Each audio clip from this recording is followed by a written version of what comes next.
spooky season is upon us. Now, when many people think of Halloween-y themed stuff, horror movies are a big part of it, obviously, but usually there's kind of a bit of a goofy spookiness to it, you know. It's fun. But what about something that's actually genuinely terrifying? An album that is, quite frankly, the sound of pure nightmares. Well, for me, in my opinion, no album comes quite as close as I Shall Die Here by The Body.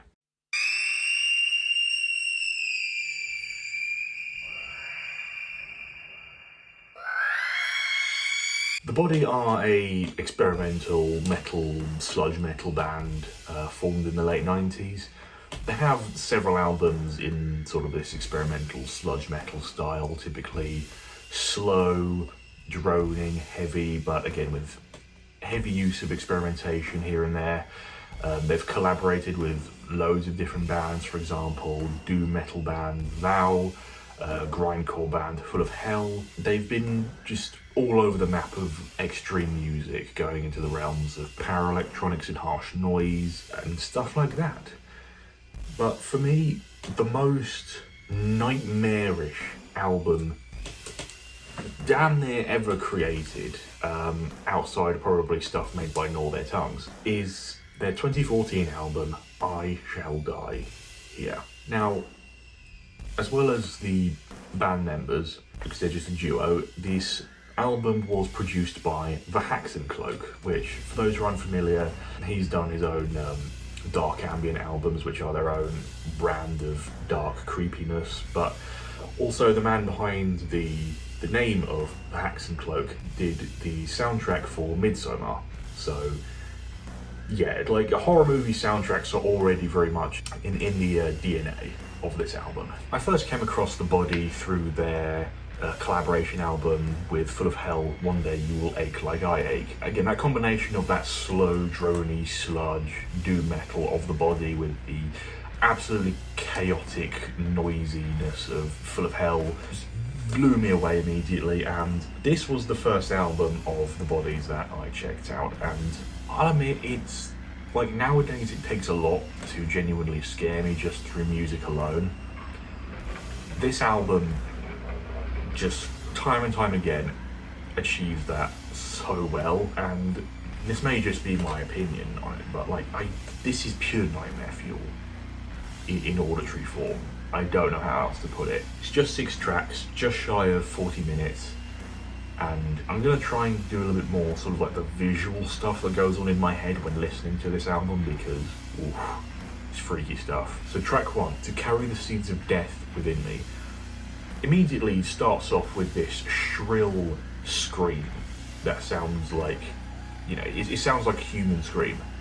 And then it comes back again the second time as it fades back in. There's just something about like the creak of the second scream that just sounds inhuman. I don't know how they made this sound.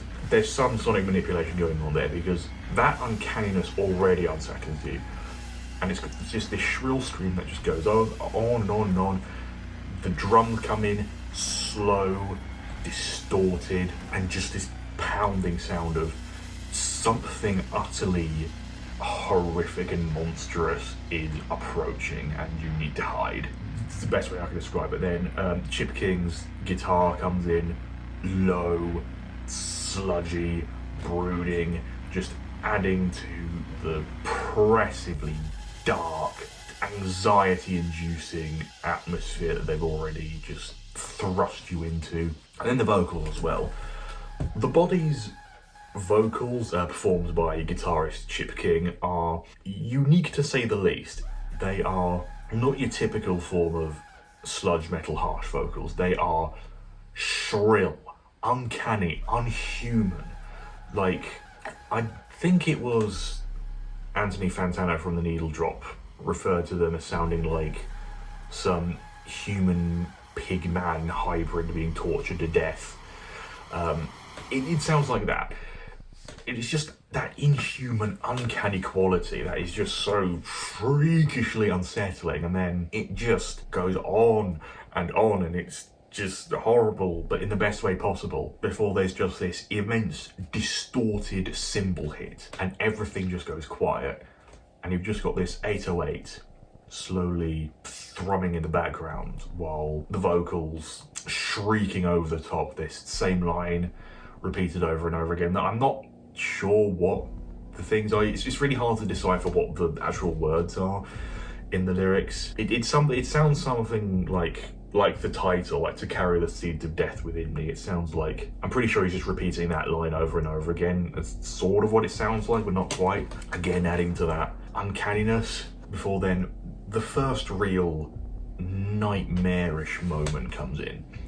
You get this wall of noise that creeps in ever so slightly, just the volume increases. It's not just like your average like Merzbow style wall of noise. This is the sound of some eldritch beast approaching and coming in for the kill. It is like the sound of millions of voices screaming, distorted through this weird way to make it just sound so utterly inhuman. And then it sort of hits the peak and then cuts back down to silence again. And the last snippet of the vocals is basically echoing out for eternity, being pitch shifted around, so pitch shifted down, and then you get this slow, deep, thrumming, bassy, electronic atmosphere beneath it. That sounds like you're completely alone floating in space. Like, I'm pretty sure on a video someone uploaded of this album, that I'm going to paraphrase it, but somebody said that this is the sound of floating off in space completely alone with your oxygen running out. That's what this specific moment in this song sounds like. It's just this thrumming with just this echoing, distancing off in the distance, and you are just completely alone. But then they slowly build up the instrumentals again into just this very just like, sounds just like straight out of a nightmare, this uncanny layering of whispers, screams, distant screams, weird electronic rumbling bass. It goes from, that floating in space to kind of tiptoeing around this haunted house or some nightmarish facility that's got this monster running around in it, and you're trying to hide from said monster. Like that, the whole album just feels like something awful and monstrous is coming to get you, and you're just trying to hide from it desperately. And the song ends with that nightmarish wall of noise I talked about earlier coming back, sounding even more horrific, and then it just cuts to silence and the song ends. Basically, the monster got you. And just from that alone, I could not even begin to explain just how deeply unsettling that was to hear the first time. Ugh, God. Son. But, like with a lot of things, it's sort of, I was scared, but I was also so heavily intrigued. And that's basically the whole mindset that got me into like heavy experimental music to begin with. But anyway, next track, Alone All the Way. It starts off with this recording of someone talking. I believe it's some snippet from some documentary or whatever. I think the voice has been sort of like pitch shifted slightly, so again, it's got this weird uncanny quality to it, basically talking about ending things, not wanting to be around. And again, there's just sort of this, again, not uncanny, weird electronics, just sort of weirdly kind of almost like spaceship sounds that kind of wave around in the background before percussion comes in, and this guy's just lamenting the fact about, he can either go through with it right now, or too scared and can't do it, and then continue to inflict sorrow on both himself and his family and loved ones, and then will pass on. And it's really, again, just sets the tone of that, well, this is some dark, heavy stuff going on here, and it's nightmarish, and you get more of that distorted guitars coming in. And one thing I will say, that every time the vocals come back in, specifically Chip King's vocals, he sort of personifies this nightmarish creature, this monster that sort of what you're trying to hide from in a way, because it just sounds so inhuman and uncanny, and the instrumentation's already just as unsettling as anything. But then you've just got just, oh, I know, it's like it's deeply unsettling even to talk about it now, just going around it in my head. But it's just like how they layer the instrumentation and build that tension before just, like, it's not just endless tension, how some horror uses, it's just endless tension building, which can be very effective even if there is no, you know, big jump scare thing at the end, which is an overdone thing in horror. But one thing I will say about this band and about this album, they build that tension, that horror and they dread, and yet they still somehow deliver on just the pure horror of it as well at the same time. I mean, it's really quite masterful work, and I mean, you can certainly hear, I mean, if you listen to the Hacks and Cloaks other work, and of course, you know, the soundtrack of Midsommar, you get that, and also the Body's other work, just that combination of it, it just sounds like the end of the world. Although I will say, when they do hit some rhythms, it's got some pretty good funky rhythms, despite the disturbingness of it, you know. Track 3, The Night Knows No Dawn.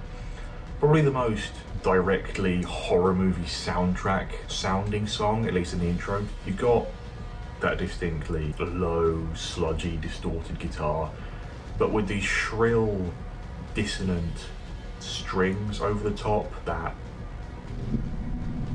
you know, like just instilling this pure form of dread. I mean, like, this could just genuinely be the sound of any of the songs of this album you could put in and just take it and just put it in like the soundtrack of a horror movie. It's this one. It just feels like you're stuck in this forest in the middle of the night. The full moon's out, and once again, some horrible creature's coming to get you, and you have to escape, but you can't. It's just that building of dread. And even when the strings fade out and it's just the guitar, the dread doesn't go away. It just gets intensified and just sends shivers down your spine. So what works with this song is that there's very little in the way of percussion. It's just the guitar, some distant screams in the background, it's this droning feeling of just pure hopelessness. I think the album cover really suits it because it's a picture of Earth from space, but it's this really dark, shadowy picture of Earth on the dark side. Quite distant, quite far away, and like that, it just makes you feel like, this song in particular just feels like you are alone, drifting off into space, and there is nothing between you and just anything. Pure existential horror. Then track 4, Hail to the Everlasting Pain. Probably the most well-known song of this album.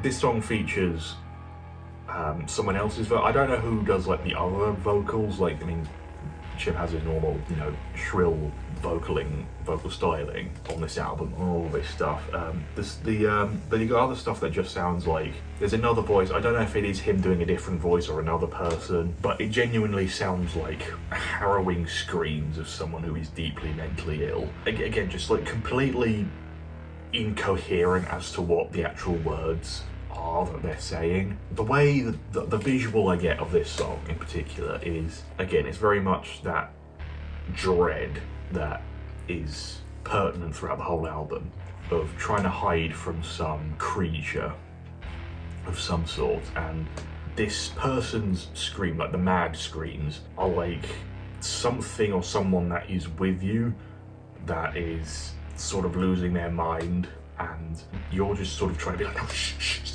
quiet, they'll find us, but they keep sort of like just going mad, screaming their head off, and that's sort of attracting the main sort of creature monster thing. I mean, if this makes any sense or just sounds cringe. It probably just sounds cringe, but I don't know, I'm going to say it anyway.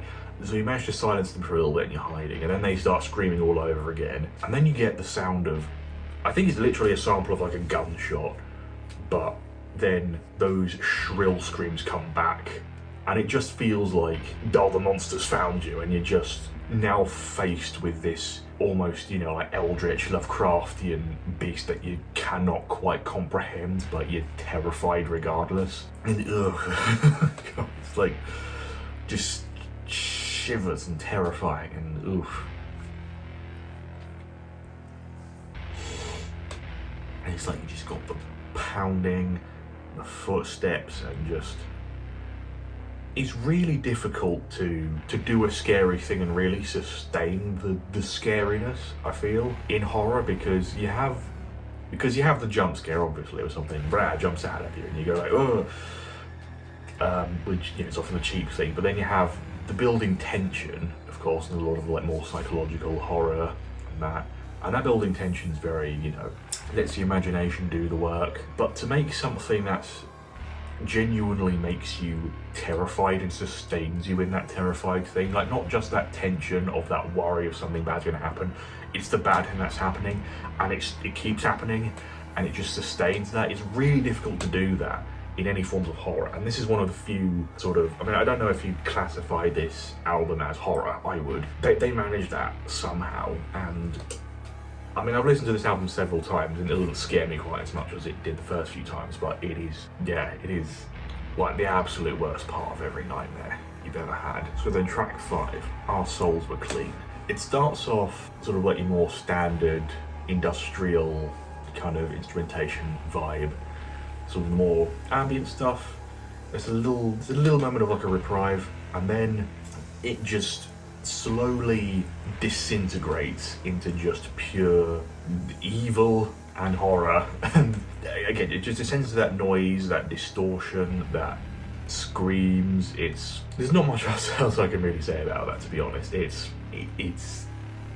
that and more. Then finally, track 6, Darkness Surrounds Us.